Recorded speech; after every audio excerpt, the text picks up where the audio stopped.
Hello, good morning. It's Tracy Daviero here with you from your VA Mentor. Sorry, I'm a little bit late. I had some pool technicians stop by right when I was about to go live. So I'm here now.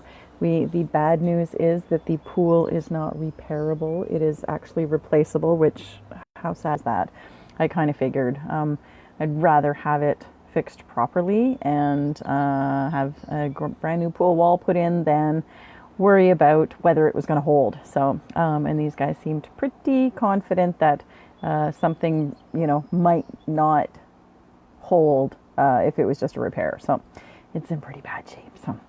So anyway, suffice it to say that we are here and we're talking about how much to charge. Sorry, I don't mean to mumble for you.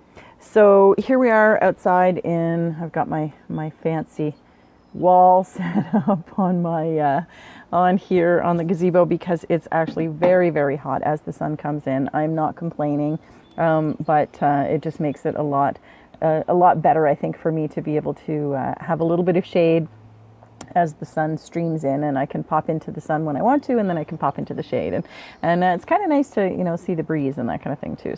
So we are talking about how much to charge today.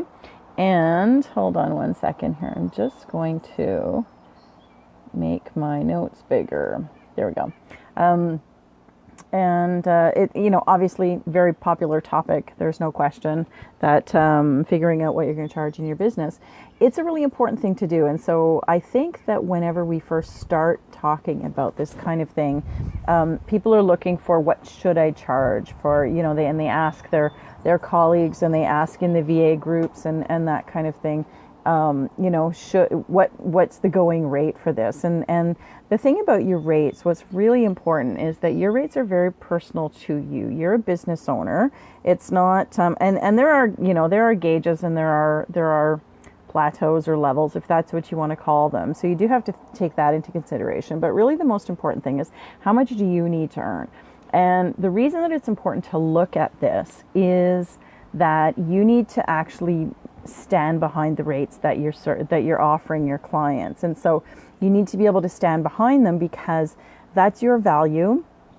You have not just picked a number out of the air, but you have actually decided that in order for my business to be profitable and sustainable, I need to make this amount of money. This is what I need to make. I'm pleased with it because, I know that this is what the going rate are. And I'll talk about a couple of those things as well. But it's really important for you to actually do the math and figure out how much you need to charge in your business, because you're going to be talking to clients all the time about money. And if you can't stand behind what it is that you are charging, then your clients aren't going to buy from you. Okay. So if you just say to somebody, what are you charging? And they say, oh, I charge $300 for a social media package, or I charge $40 an hour for this, or I charge, whatever, $500 for, a month for my client for this, whatever it is. And you don't really understand the math behind it. You don't really understand the logic and the reasoning and the calculations behind it. It's going to be a lot harder for you to sell because clients are going to push back, right? They're going to push back and not want to pay whatever it is that you say. There, lots of clients will try to haggle for a lower price. And if that's the case, you need to really understand in your head why your rates are set the way they are. And so that's why I talk about this so often. And actually, I just changed up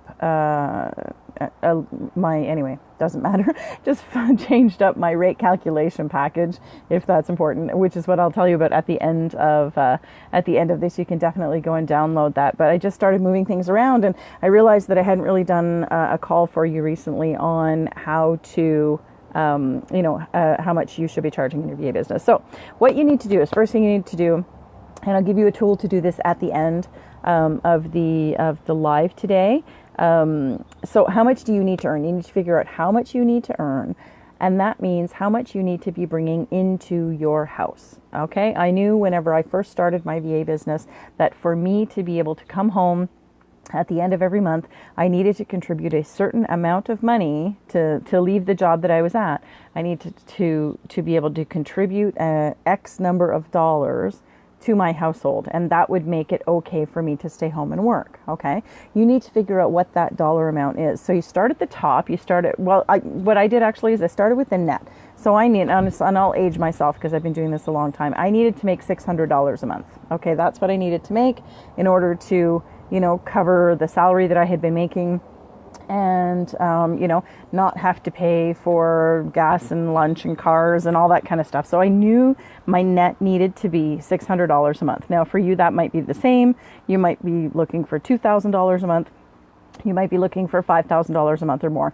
It doesn't matter what that number is. That number is specific to you. Okay, so and at the time for me, like $600 was, I was working I think I was working about 10 hours a week.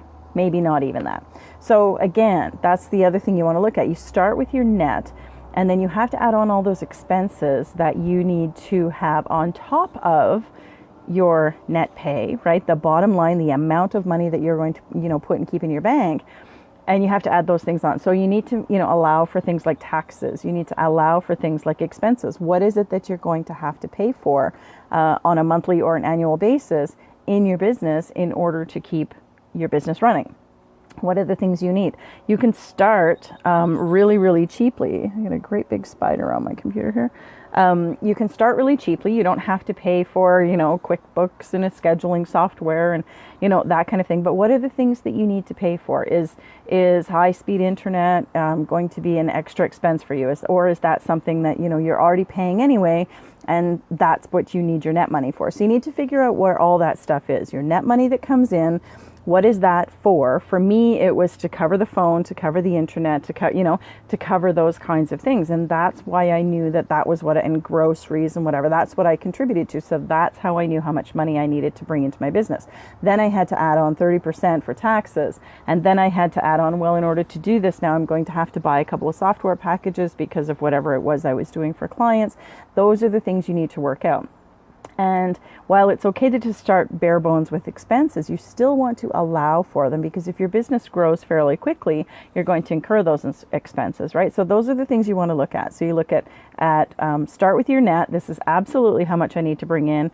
Add on whatever it is that you'll have to pay for, and then you're going to get your gross revenue that you need. And that's the number that you need to start with. So say for me, it was $600 a month that I needed to bring in. Maybe my net, or maybe my gross ended up being like $900 or $1,000. So that's what you need to bring in to pay all the things that you need to pay to keep the money that you need at the end of the day. Okay, if that makes sense. The second thing you want to look at, and I mentioned this a little bit earlier, is how many hours a week you can work. Obviously, when I was working looking for $600 a month, I wasn't working a 40-hour week, right? So, and that's all factors into it. So you need to be really cautious about that. If you're looking to bring in $2,000 a month as your gross revenue, then, and you're only willing to work, 5 or 6 hours a week, maybe that means that you're not going to be able to do that. So those are the two numbers that really have to correlate right off the bat, is that you do the math, right? So you say, okay, 2,000, gosh, I'm going to make myself do math now. $2,000, so that's $500 a week. If you're only working 5 hours every week, 5 or 6 hours, your billable rate's looking at, it's about $100 an hour. Is that feasible? Probably not. So you need to look at and say, okay, do I need to work more hours, or do I not have to make as much money? So do you scale things up as you go? So those are the two numbers that are really, really important in terms of how much you need to charge. How much you need to bring in is usually the one that's the most important, because that's a goal, that's a benchmark that you're working towards. Say, I have to make at least this much money, or it's not going to be worth it for me. And then you have to figure out, okay, well, how many hours can I logically work? And if you're looking at the 5 hours, I think I can only do 5 hours, and you realize then that your billable rate would have to be so high, that's when you say, okay, well, where can I carve out time to work, because I really do want to make this work for me. And at the same time, if you're saying, well, I can work 30 hours a month, or 30 hours a week, pardon me, then, you're looking at a billable rate that's, under $20 an hour. That doesn't make any sense either. So you have to make those two things balanced, but they're both really, really important. And this is why I say, when you get to the point when you're talking to a client and they're, either questioning your billable rate or they're looking to get a deal or something like that, when you've done these two things and you say, no, because I know I need to make this and I know I can work these hours and this is the amount that I have to make in order for my business to be successful, in order for my business to be viable and for me to be able to continue to do this long term. For anything, if you leave a job to come and open your business, you're not doing it you're not trying to do it for 3 months or 6 months. You're looking at a long-term solution. This is something that you want to be doing for a long time. So you really want to set it up correctly. The third thing you want to look at is what kind of work do you do? There are different levels, as I said a little bit earlier. There are different levels of qualifications that can kind of garner you different hourly rates. It doesn't mean that when you're first starting out, you have to charge $20 an hour. It also doesn't mean that whenever you're first starting out, you can charge $50 an hour because you're providing social media services that are specialized or something like that. I remember talking to a VA not so long ago who had very little experience, had very little confidence, and was insistent that she would, she needed to charge $50 an hour because that's what, she thought that she wanted to get paid.